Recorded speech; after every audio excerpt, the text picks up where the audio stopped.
Welcome back, fellow gamer. So I have another Magic the Gathering video, and this time it's about Puka Trade. So I made a video back at the end of June regarding my opinion on Puka Trade, and a lot's really happened since then.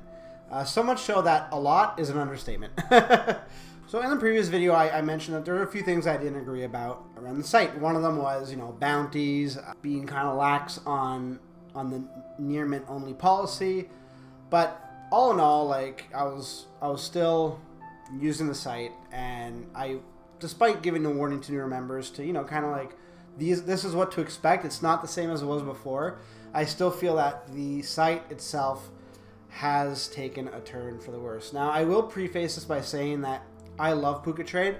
I've been able to get a lot of cards from Puka Trade, and there's nothing more that I would like to see than for the site to pick itself back up and get going again. But it's really hard for me to do that, and I'm in the middle of trying to cash out of Puka Trade. This isn't going to be like everything that's wrong with Puka Trade, but I felt like since I gave a video beforehand saying, use the site, but be cautious, I am obligated to you as a viewer to let you know what I'm doing on the site. Because it wouldn't be right if somebody viewed one of my old videos and said, yeah, check it out, still pay attention, but still check it out, and then for me to be cashing out at the same time. I think that would have been wrong. And I'm all about transparency. It's how I operate in my day-to-day life. I'm very upfront and blunt to a point, which is somewhat of a fault. So I'm in the middle of trying to cash out. I haven't gotten a card from Puka Trade since the end of July, and that was a Judge mana drain. So yeah, it's a great it's a great card, very expensive. The problem was though is that I had to pay a bounty on it. It was a 20% bounty, and the card was on Puka Trade 100 extra points than it should have been already. So I effectively gave up about I gave up $180 worth of Puka points to get this card, which to me was kind of irritating. But I wanted the card. I was willing to pay the overinflated price. The only reason that I really got it timely was that I was actually the only person on the list that wanted that card, the Mana Drain, Judge Foil, had enough points for it. So it made sense for the sender to send it to me since it was already overvalued. I was given a bounty, and that in itself for me is the inherent problem. Yeah, I'm using bounties now, but it's kind of like you have to. I've had a 19% bounty on my list since the end of July. I have about 500 or 600,000 Puka point valued on my want list, and I haven't been sent anything. Now, I have an address in the United States, and I have my address in Canada, and I've been flipping back and forth in between them to try to see if somebody's going to send me cards. Maybe it's, a U.S. only or an international that wants to send outside of the U.S.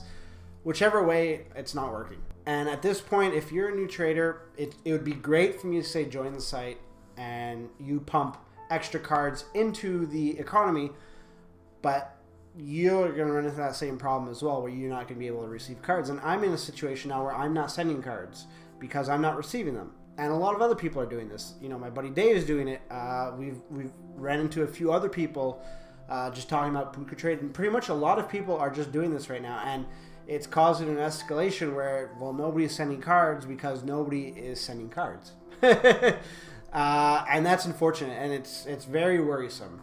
Now, I could go on and continue the video and talk about how a lot of the harm that Puka Trade's done has been self-inflicted through their mismanagement of PR, which there's a lot to go on. I'll include some links that are mainly from Reddit, so you have to take it with a grain of salt. But I feel like if I brought it up, I should at least provide some links. I don't want to talk about it. It's so negative. I was going to do it. I had a whole list of things I want to talk about in regards to what I felt was wrong with Puka Trade, but at the end of the day, it would have just been a rant, and I'm trying to remain as objective as possible to it, so I am not going to go with the actual list of stuff. It's all, you can find it on Puka Trade subreddit, you can find it on Magic subreddit, you can find it on MTG Salvation. It's, yeah. So at this point, like I said, I am cashing out of Puka Trade. I am not going to delete my account, because if they're somehow able to right the ship, then I'll happily jump on and start trading my cards again. At this moment, I actually think that my points are never going to get liquidated. I think I'm just going to end up with those points. And if the site folds, it folds, and I've lost, $100 some odd worth of cards that I sent out, which, in retrospect could be a lot worse, but yeah. Now, I did mention I wasn't going to go into the PR issue of how it's been mishandled, but I will touch on Futuresite. And Futuresite is one of the main components of why everybody's upset right now regarding Puka Trade. So back in 2015, Puka Trade had their Indiegogo campaign where they raised a bunch of money for a brand new site.